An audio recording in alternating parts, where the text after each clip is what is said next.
Welcome to the Lean Out Your Business podcast, a show dedicated to helping entrepreneurs accelerate business growth and simplify success.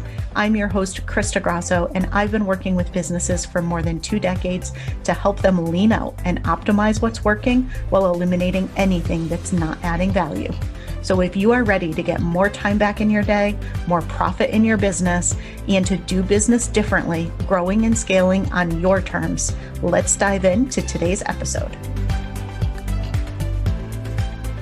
Hello, and welcome to another episode of the Lean Out Your Business podcast. We are back with the Krista and Annie show.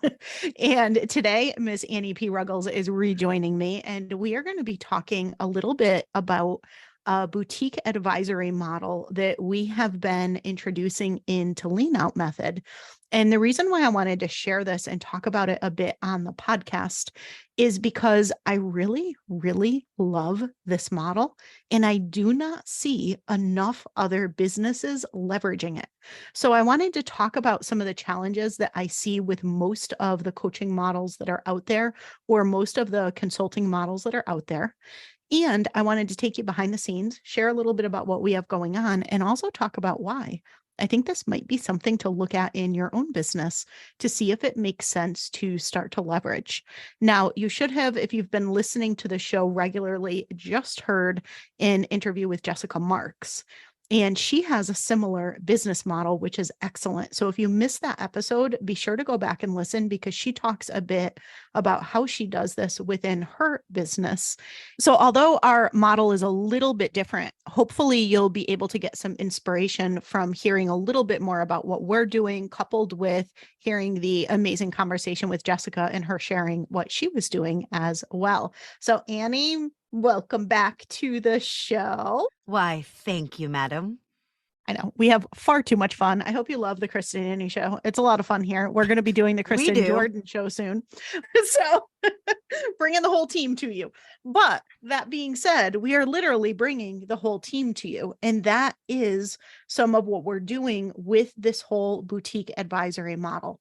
And I want to start off by sharing something that has always really frustrated me about the way that a lot of people structure their coaching and their consulting. And Annie, I'm so curious to hear your experiences on this and your thoughts on it as well. But one of the things that I've noticed happens a lot is people will have a particular program, a particular framework, a method, something that they offer. And what they'll do is they will bring in people on their team for support, but the people that they bring in end up being fairly new to the role and new in general. They don't have a depth of experience. They frequently were not previously entrepreneurs. They frequently are pretty just new from a level of exposure and experience perspective.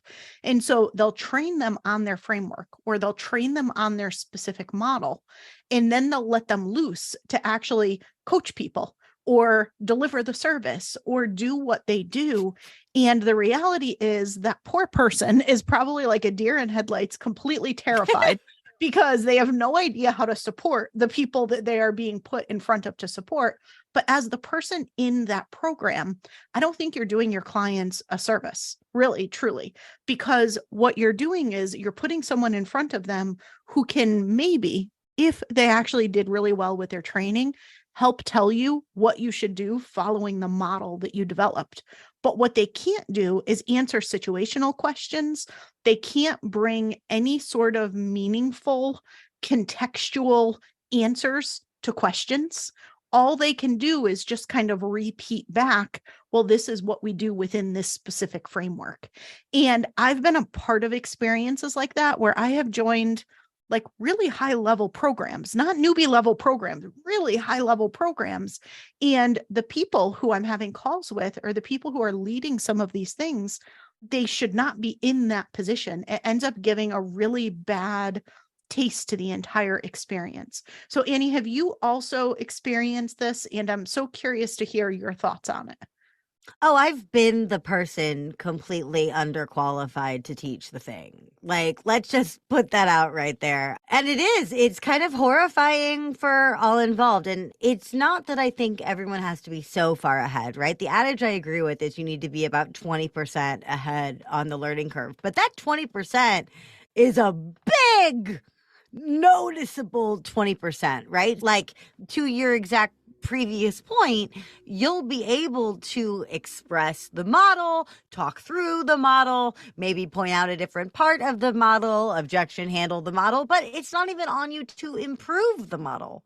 Right. So even if you did have these great ideas for people, that's not your lane because you're an underling teacher in that capacity, maybe, or you just don't have the strategic wherewithal yet to know how those things are going to play out. And so I'm not knocking anybody who is in a, under coaching or under strategy position. That's how we all cut our teeth. But there's a real situation where people at that level are not going to be able to get you to the next level just because they don't have the freaking, it's not in their DNA yet. It's not wired into them yet. You and I can solve a problem 17 different ways, but we're not going to push that on the client. We're going to tell the client,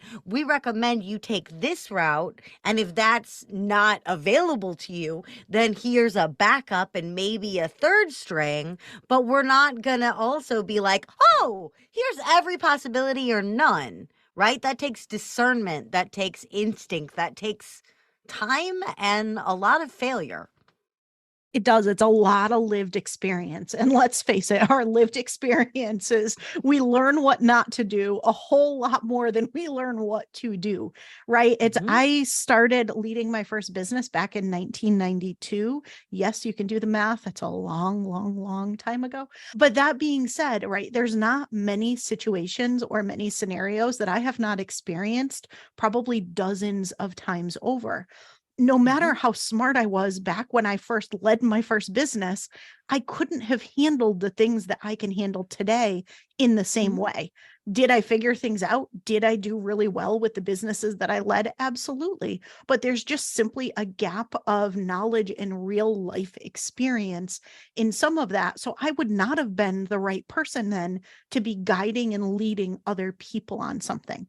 And I still remember when one of my clients came to me, we would have our coaching calls, and she was so frustrated every single time that we talked, because in addition to working with me, she was in this other coaching program, and they had what a lot of coaching programs have, which is monthly accountability calls. And the person who led that accountability call had such a set script that she would go through with her on that call that, despite her telling me all the time, I have another coach, I have someone that I'm working with on my business strategy and on planning, I don't need to talk about that with you. Here's what I would like to talk about with you. The person that she met with every month went through the exact same script and just pretty much ignored her and would just say, no, we need to look at and develop your plan for the next month. And she's like, no, I already work with a coach. I'm getting certified in her method. Like, this is somebody who is literally certified in the lean out method. And despite saying this every single month on repeat to this other person, they couldn't hear it, because the only thing they knew how to do was guide those calls following their set script of exactly what they did in the calls. And so all of that to say, when you look at how you structure your own programs, when you look at how you do things, when you look at what you're going to join and what you're going to pay for, the thing that I learned the hard way is to ask and look at the type of business structure and business model. And is the person who's selling you the service, selling you the program, selling you the offer, the person who's delivering it? A lot of times they're not. You might get one strategy call that they do in a group setting per month or per quarter, but they've got a team of people that are actually working with you on it. So get really clear on who's actually doing it. Are you buying it from the A+ player, but you've got some C and D players that are actually the ones that are going to be supporting you to implement it? or who is doing that. And so it's very rare that you are working with the lead of the company or you are working with that A+ person on a regular basis. If you're doing any sort of done with you, done for you work, it's usually a team that's implementing it and supporting you. So make sure that you do your due diligence as you're making buying decisions and investment decisions for your business to make sure that you trust and it's the right level of people that are there to support you. But as you are providing those services, as you are building your programs, how do you surround yourself with the right people so that you are providing that exceptional experience for your clients? And you're the place that they're going out and telling everybody, I can't believe that I get to work with this incredible team of rock stars, instead of it being the call like I had with my client where all they're doing is complaining about, I just wish they would help me with this instead of following the script when I keep telling them that that's not what I need, right? And so before I dive into how we have things structured, any other thoughts or anything you want to add on that, Annie? Because I know this is something you're pretty experienced with on all the different levels of that. As a provider and as a secondary provider, and also as a buyer, I just want those of us in personal development, those of us in empowerment, those of us in marketing to be wary of exactly what you just mentioned, Krista, which is that form rigidity, right? And so I know that a one size fits all, one to many, super scalable offer is sexy as hell. I get it. I totally do. But if you're offering a one size fits all and you're giving them the support call with someone who cannot specify or differentiate your one size fits all, then you're not taking them as far to the finish line as you may think, right? Because again, what you need is people who are implementers, people who are strategists, strategic implementers, right? And then implementers who could also strategize, right? Like you need a combination in all these different ways about who's in your car and who's doing what. But sometimes it's okay if you want to say, no, I don't want the exact same package as everybody else. No, I'm not going to take this completely as is. And no, I'm not just going to put this sales page or this sales spiel out into the world exactly as it's written for me. I look at it the same way as having something written by ChatGPT. It's perfectly good, but it's not unique to you. There's a layer that needs to happen on top of one size fits all for it to work, right? A one size fits all dress can look great on everybody with the right accessories and shoes, but we can't just stop at the dress. We got to go the step further. We got to make sure that people are learning, implementing, personalizing, and tailoring as they go out into the world, or it's just not going to be effective. And that's whether you're selling empowerment or sales pages or empowerment through sales pages. It's true.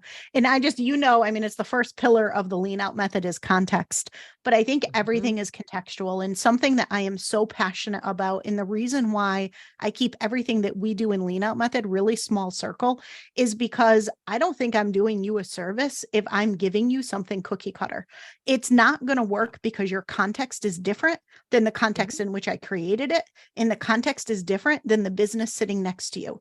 I think every single thing you do and implement in your business needs to be within the context of what your rich, fulfilled life is. And you are the only person who can define what that is and what your next level vision is. I think anything that's trying to force you into a rigid framework or a rigid structure and is not contextually looking at what success looks like for you and what you define as success is misleading you, wasting your time and wasting your money.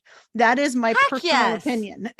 And that's why we keep everything we do really small circle. And so that goes back to what you had shared about these big, huge group programs with everybody doing exactly the same thing is really sexy, super scalable. What do I help people do? Scale, right? And so how do you blend scalability with context?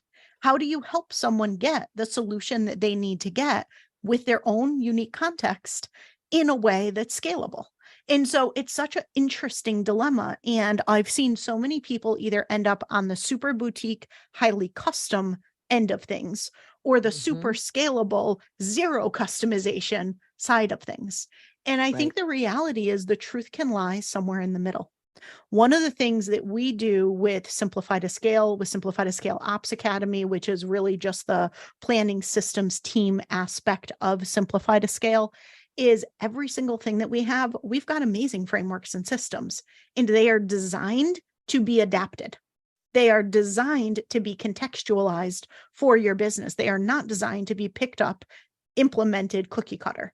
And everything that we do includes some sort of advisory and some sort of support. And we do that really intentionally, whether we're doing done for you services and you're working with the entire team behind Lean Out Method, or whether you're doing it yourself, you're implementing, leveraging your team, but you want our advisory and support.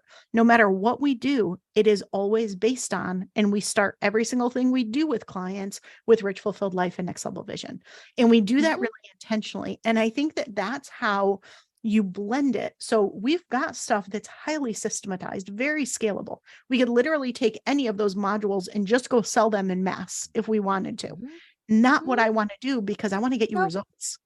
And if I'm going to get you results, you're going to have questions, and you're going to have situational questions on, yeah, that's great, but what do I do with this unique thing that's happening within my unique market, within my unique context, in this completely off the wall thing that I bet you never heard of before, that we probably have heard of and dealt with before. And so the only way I think to do that is with the right level of advisory and support. And the reality is that's never going to come from somebody new. I don't care how well I train them on my method. I don't care how well they go through my program. I don't care how skilled and expert they get at it. If they do not have the entrepreneurial background, if they have not helped other people through this, they have not had a ton of lived experience, they are not going to be able to support clients in the way and at the level that I feel people need to be supported. And this is what the kind of whole basis of this episode is there is another way. And I want to share what we've been doing and tell you a little bit more about how you could work with Annie, and you could work with Jordan, and you could work with the Rockstar team, but also more importantly, how and why we structured the team the way that we did to be really different from most of what we see on the market. Heck yeah. Tell them. So you will not get newbies in any way, shape, or form. What you get is someone who built, scaled, and sold an 8-figure business. You get somebody who is the most brilliant marketing and sales strategist I have ever met in my lifetime, Annie P. Ruggles. Thank you. I was like, the 8-figure one is not me. Let's just point that out. But I'll take the most brilliant marketer, that one I'll take. The 8, not yet. Not yet. And that is the operative word, yet. And that will be a truth for all of us. I have not personally sold or built an 8-figure business myself yet either.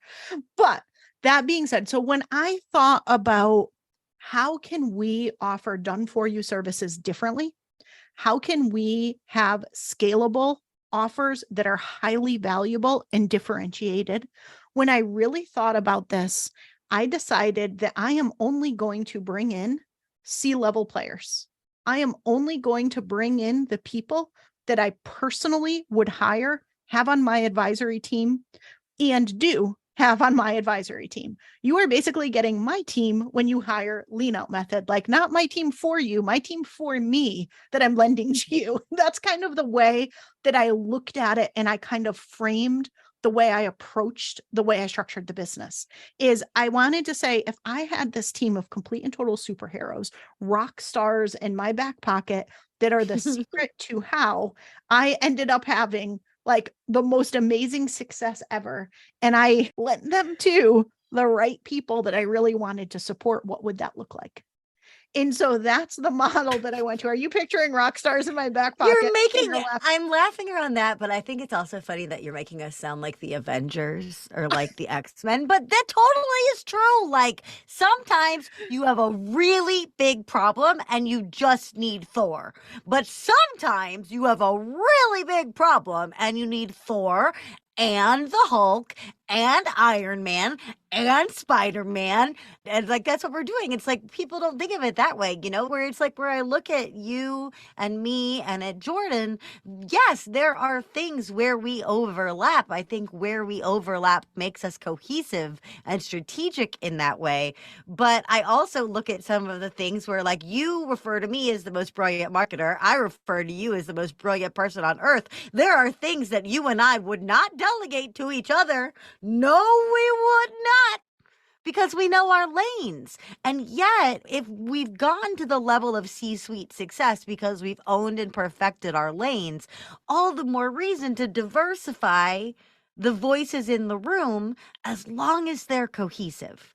If the Avengers are civil warring, they're not going to solve a problem for you. So you need that team to come in understanding how to unified come together, solve the problem. So yes, there's my pop culture rant. But yes, I saw like da da da, and like you and me and Jordan like throwing elbows and like a lot of lycra, and I'm like, no, we're superheroes now. So there you go, listener. Little peek into my weird brain. That being said, right, there's so much to what you said there, though, that I think is so important. And I want to reemphasize the ability to be really cohesive and work really well together as a team. A lot of times in your own business, when you work with Lean Out Method, you basically get a strategy officer, an operating officer, and a marketing officer. But you get us as a collective, unified team, as opposed to normally you're hiring different people and there's a lot of fighting. Oh, well, I don't know why the marketer would tell you to do this. You need to do this. I don't know why the ops person would tell you to do this. You need to do this. Instead, we're guiding you towards a particular destination. We're guiding you towards a particular result.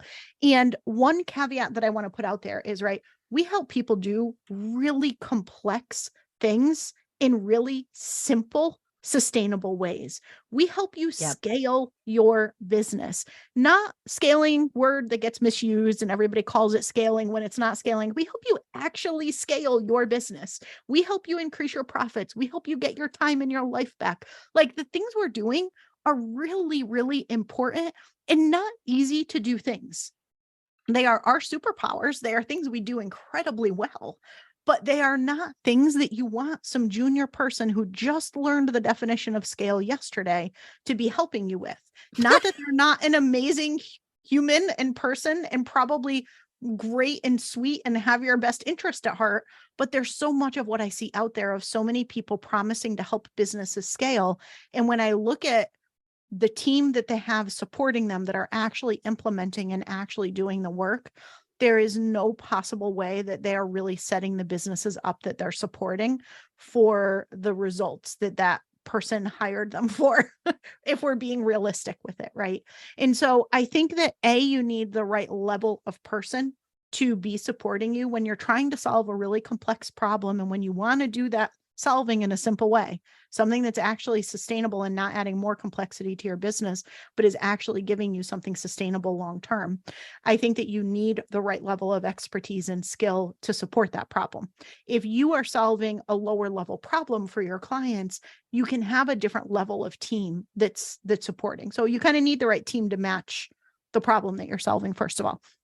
But you also want to make sure that there is that continuity, that cohesiveness that you were mentioning, because I think that's super important, right? Whatever team you have that's supporting you, you want that team to get along, to all be aligned on the same page, to all know where you're going, and to all be directionally aligning you to that and guiding you there, instead of having people taking you in all of these different directions where it's actually adding more stress within the business. One of the things that I really believe in is value over volume. And so that is how we have our business model structured.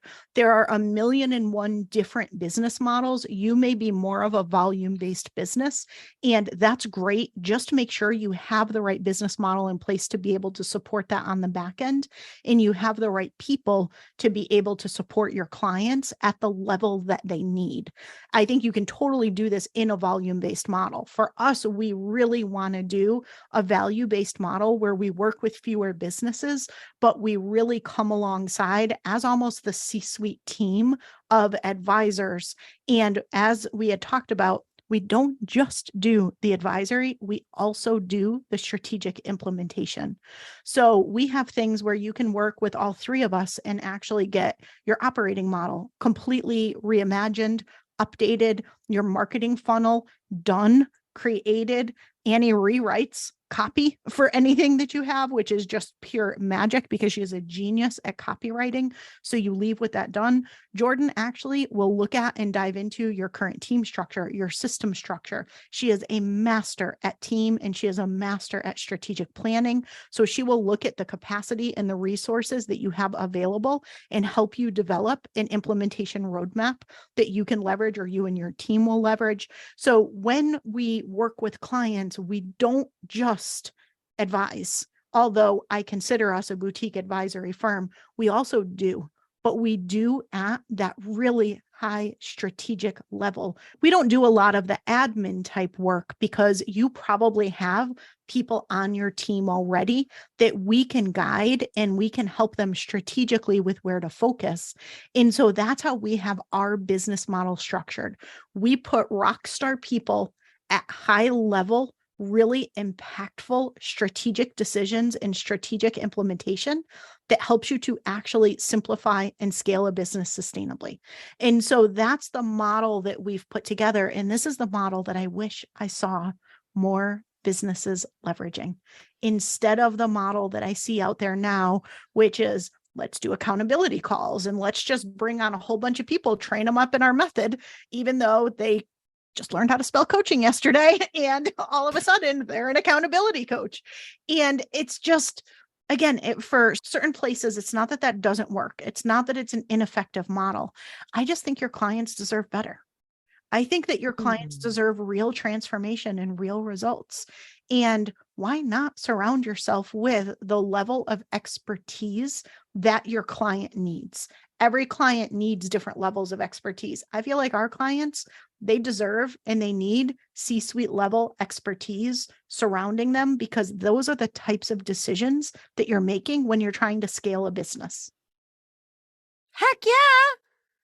Abso-freaking-lutely. And from a business model standpoint, I see so many people out there wearing 57,000 hats in their business and then turning around and trying to wear 57 additional hats for their clients by doing all things at them. So for people out there considering going with a more advisory or more panel shaped offer or structure, look at how liberating that can be for you to be able to meet people where they are and solve a problem holistically without all of that being on your shoulders. Because I know, listeners, that we've all had those projects where we're trying to do right by a client and we just take on way too much because we know how deep the problem really runs.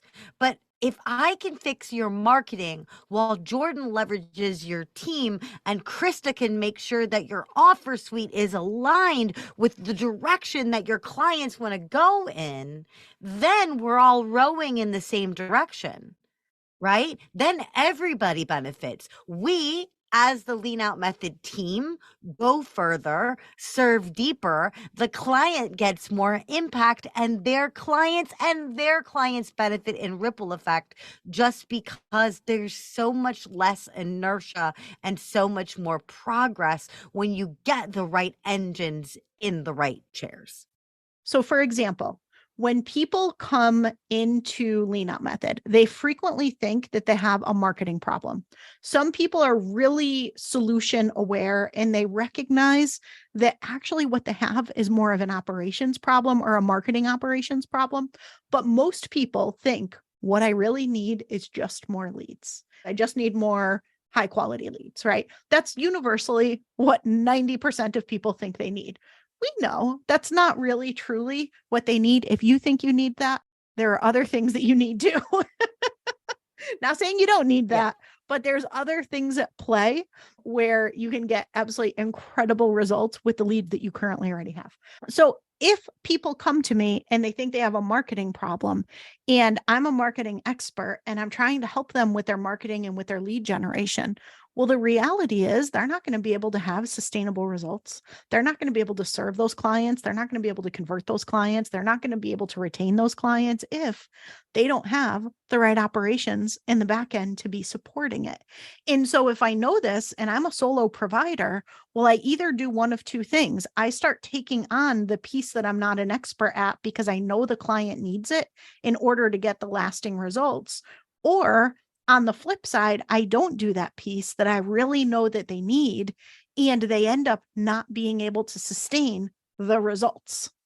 Either way, it ends up not being a good solution. When you leverage more of the advisory model, you can look at what is the overarching problem that we are solving?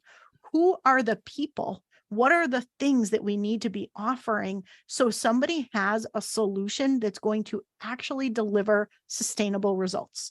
To me, it's all about sustainability. It's all about sustainable results. It's not about quick wins. Those are great, but you want that sustainable success long term. So what are the different things that somebody really needs, and who are the people that you could surround yourself with to provide that really holistic solution? Well, you still get to do what you do best in your zone of genius. Yeah. Get robust with it, y'all. Right? If there's an underlying problem, find somebody who's amazing at solving that specific problem. Right? Like, we have to approach these things holistically. When you're looking at vision, when you're looking at rich, fulfilled life, you're looking at the founder, their values, their mission, their drive, their family, the whole thing, right? The whole thing. When we're serving a client, we want to look at their psychographics, their demographics, their needs, their values, their goals, right? Their perceptions, their hangups, their psychology. We're approaching it holistically when the people are involved. But when we look at the problem, sometimes it's so one-dimensional. And that's normally because of budget or because of who you have available to you, right? I'll solve a marketing problem because I have a marketer available. I'll look at a systems problem because an advisor I really trust said it's there. And it's not that those things aren't right, but if you can find the right pocket, the right team who's going to come in together, clean things up together, and work as a unit to fortify you, all the better. That's how that money's going to stretch further. It's how that impact's going to stay longer and wider. And to your point, Krista, how it's going to be much more sustainable, because the last thing you need is to bring in a new suite of advisors every other quarter to fix what isn't working. Ideally, you're growing enough and correcting enough that when you do have new issues, it's because you're scaling and evolving and new level, new deviling, and not just applying new band-aids to old tier one, square one questions. Yeah, it's so true. And so really, I hope that this was interesting for those of you who have been curious about what it's like to work with us. You get to know us a little bit better and kind of why we do things the way that we do it. But I also hope this was really interesting for you if you have a business model that may be somewhat similar in how we're structured, and considering how you could leverage that more boutique suite of experts to be able to really help your clients provide a transformation that they're just not getting from a lot of other people because of most of the business models that are being followed. So Annie, thank you again for being here. I always love our chats. Hope you all love them as well. This is what you get when you work with us. Know this going in. But in all seriousness, if you are interested in learning a little bit more, if you head over to scalingstrategycall.com, you could put time on my calendar or put time on Jordan's calendar, learn a little bit more about what our done for you scaling services look like, or even our done with you services, which are really accessible for you from an investment perspective. So with that being said, I hope you got a ton of value out of this episode. As always, I will see you again next week. Thank you for joining me for another episode of the Lean Out Your Business podcast. I hope you got a lot of value and actionable insights from today's show and would love if you take a moment to leave us a review.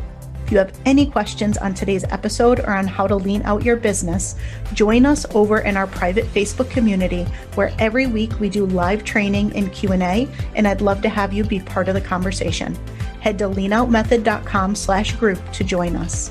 And before you go, be sure to subscribe to the show so you're the first to know when we release a new episode. We'll see you next week.